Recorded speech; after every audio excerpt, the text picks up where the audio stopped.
Điệu đây.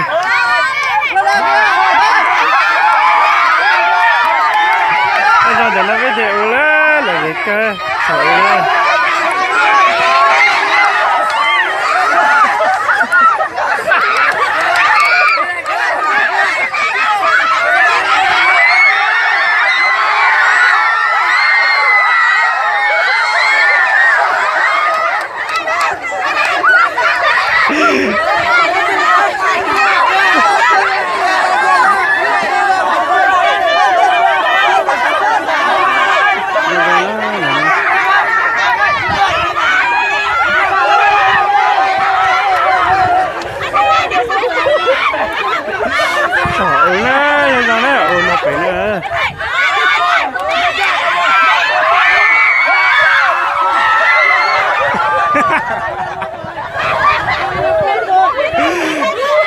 Là gì chơi nè, chơi chung chơi sư. Ok.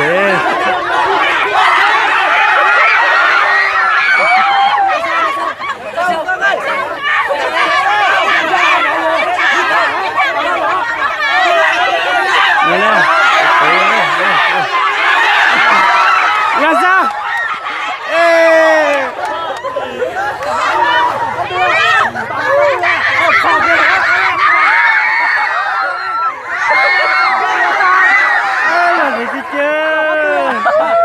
Tập bắt đi. Nhanh rồi. Nhanh rồi. Tập bắt đi à. Cho kìa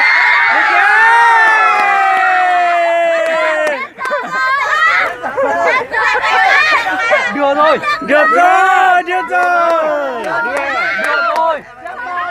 Làm dây rồi hết rồi. Anh ơi, trộm ghê.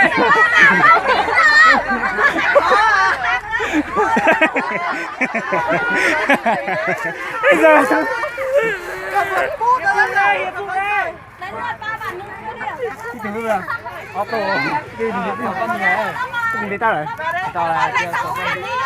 tôi chỉ tập bắt tư cả chín đề, tôi trả giờ các bạn chết tao rồi. Anh tên là gì? Đây là nhiều.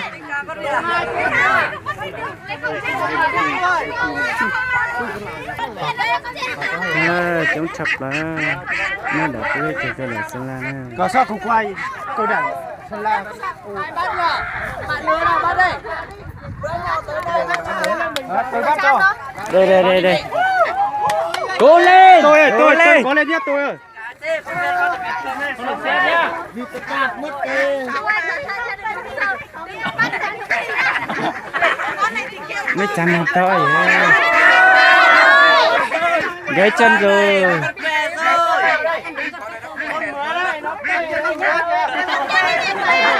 Rồi. Băng nó về tập tiếp đi.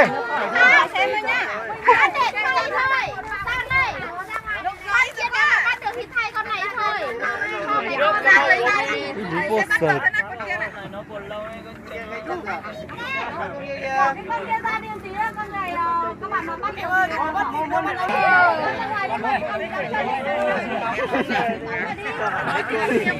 Đúng 2 phút nhá. Tôi là kể cả bắt được cùng thế đấy. Chú ơi, chú bỏ một con ra đi. Đây tôi cho hai con này bắt. Tôi bắt 2 con. Chú ơi, nó không bắt. Cho ai bảo là cho cái 5 và chứ cơ mà cho là 5 và. Cho nó ra một con đi để ba bạn nó 7 lớp vừa nãy bảo 4 rồi đúng không? Con nói bỏ nó ra. Mày không cho mày. Mày không đi đâu không ăn được à?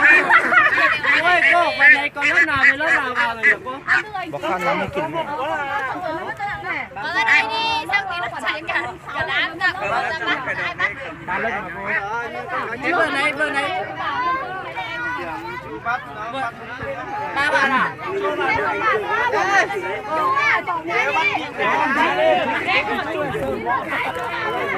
Mẹ đâu rồi? Mẹ. Vào bắt mẹ. Bà đi.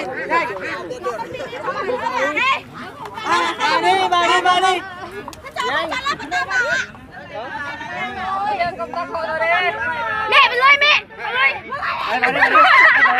Đưa vào rồi.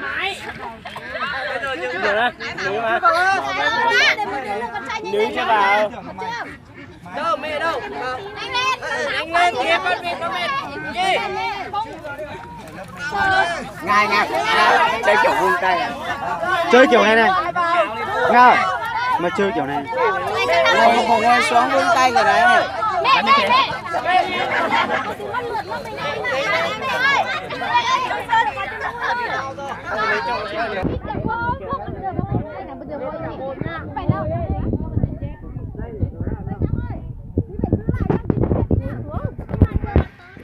Chạy đi thẳng 50 mét.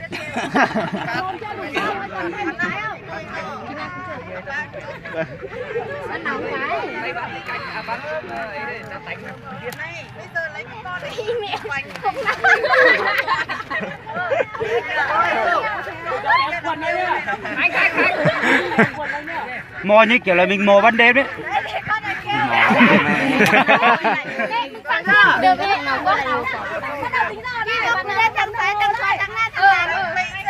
Chuẩn bị đây, các bạn lùi một tí, lùi xuống 2 bước. Nga có lên. Chị Nga cố lên. Bông khoa. Từ từ ngay. Bắt đầu nhá.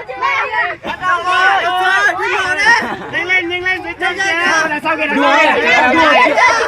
Chưa thả đâu. Chưa.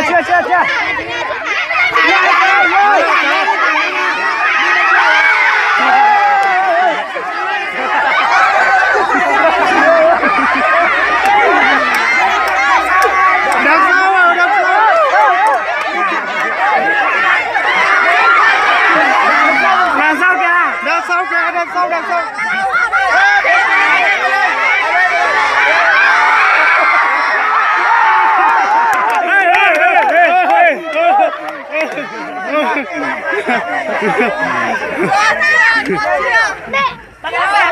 Đôi ta sao hơi.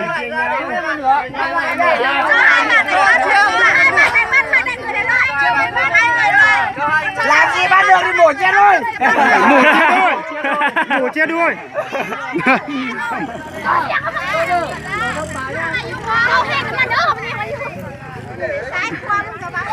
Vừa nãy là có bạn Liên bạn Mẹ với bạn Nga chạm được 2 con rồi. Chạm được 1. Bắt 2 con. Hai bạn này sẽ được bắt tiếp với khăn cậu. Loại tôi về xe. Nga. Cố lên. Mày đi xem em rồi nói. Bây giờ 1 phút. Không liên hệ con mày. Bây giờ sẽ 1 phút nhá. Xong con này khen ăn. Cho nên đã phải lấy.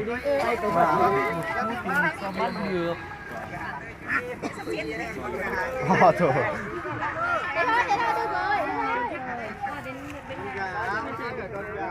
Thôi đừng có làm kín quá để người ta bắt được cái chứ.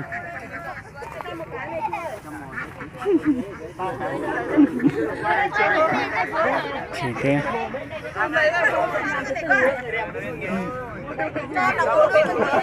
Ôi làm như thế làm sao mà thở được? Thằng Lan đừng lên theo thằng Lan đấy à? Như thằng Lan mừng. Được chưa? Bé đằng sau. Đây này. Ôi mà thằng Lan Được rồi. Chị Nga đi thẳng, chị Nga đi thẳng. Ê, lên sau chị Nga.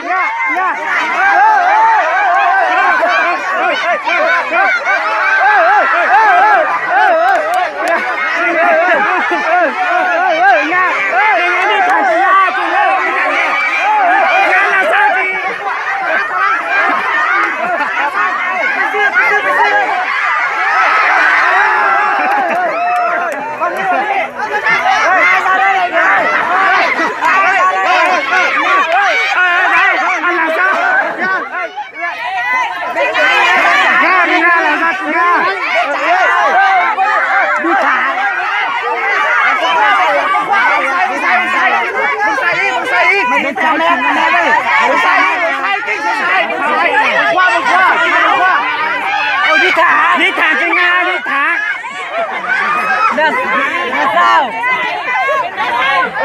Là sao cho Nga?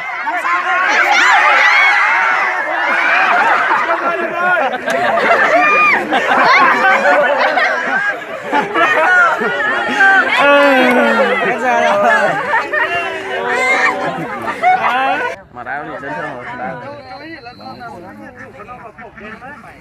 Gì thằng này.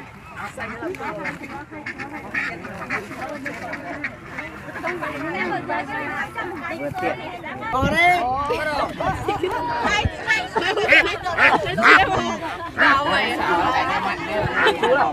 Đúng cơ bạn. Các bạn ạ, đi. Chơi đi. Chơi nó đi.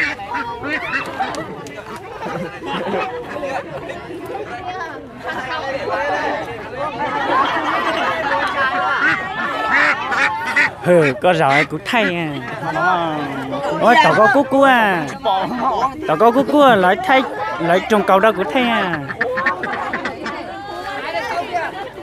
bye bye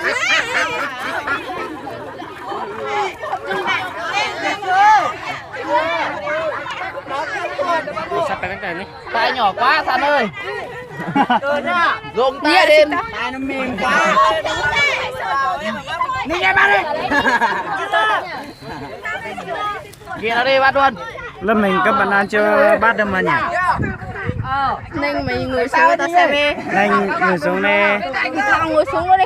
đúng rồi Mày ngồi xuống tao xem. Ngồi xuống cho tao xem. Ok.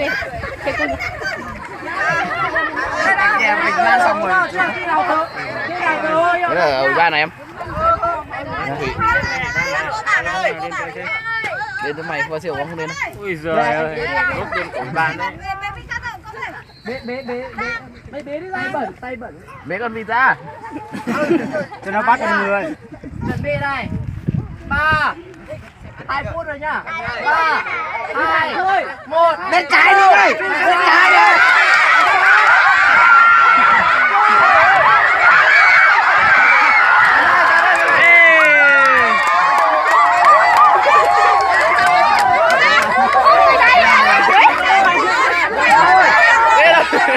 ôi tim đi Đâu biết gì. Bắt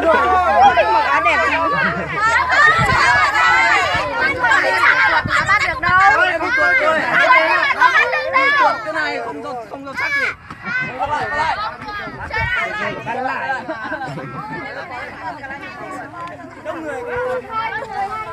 Bây giờ 2 3 1 thôi nhá. Nóng quá nhỉ. đầu thế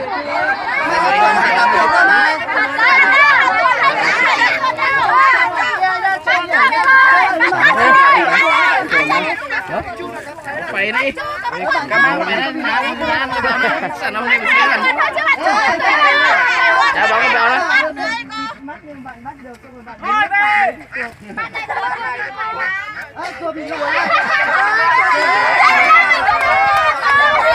cái mang về đi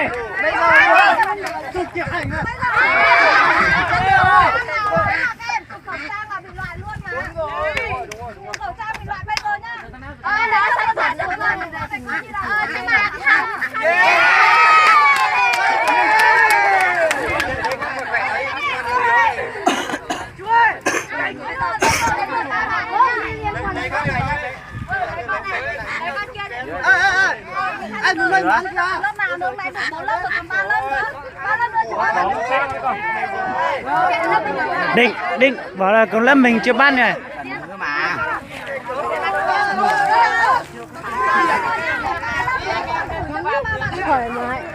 Ba bạn nữ kìa. Mày chơi đi. Cho ai chơi đi, tao mà nữ đâu, mình điên à. Thế con trai là mình không chơi. Con trai được chơi đấy. Tao bảo ba lên con nữ.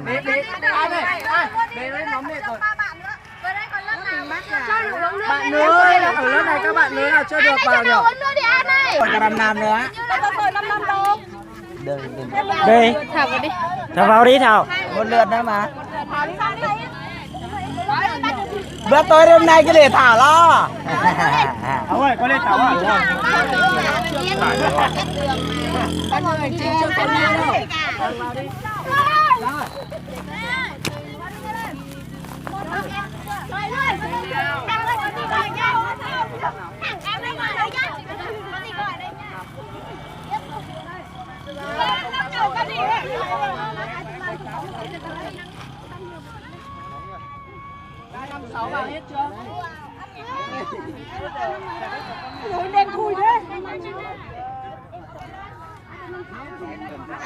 Năm sáu đâu rồi, còn một lớp năm sáu nữa. Lớp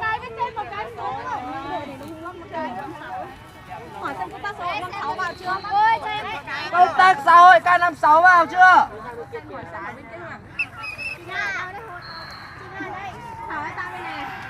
Là sao thở? Là sao thở? Thở vào. Đi bên kia.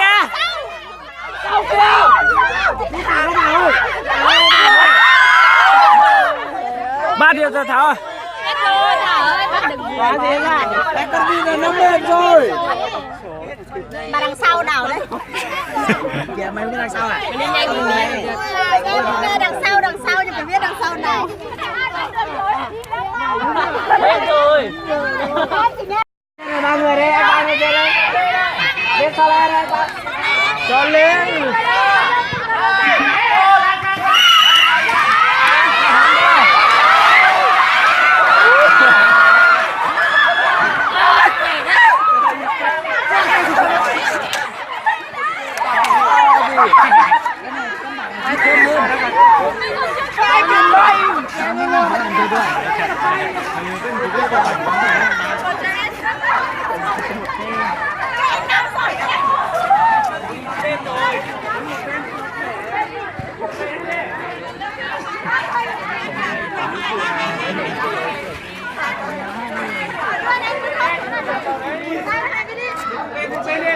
Môn này của ai nhỉ? Cho trộm múa à? Đây, của chị ơi.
Hai chân rộng bằng vai.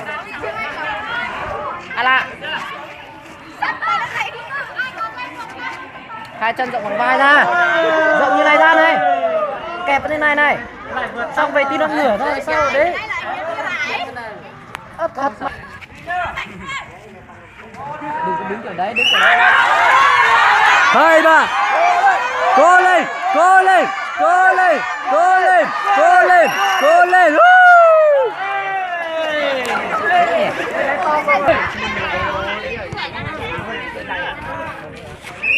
Hai ba.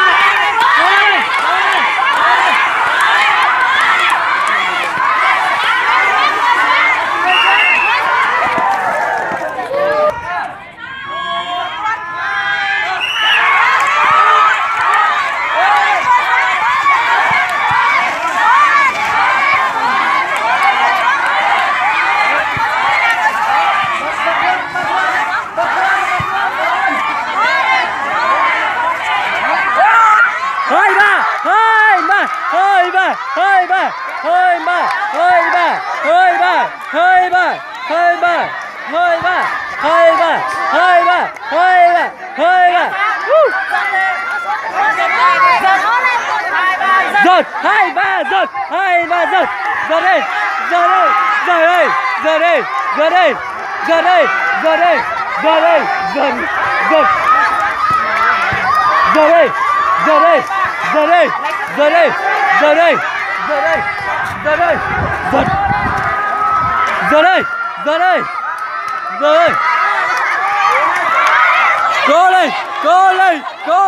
Cố lên. Giữ sức.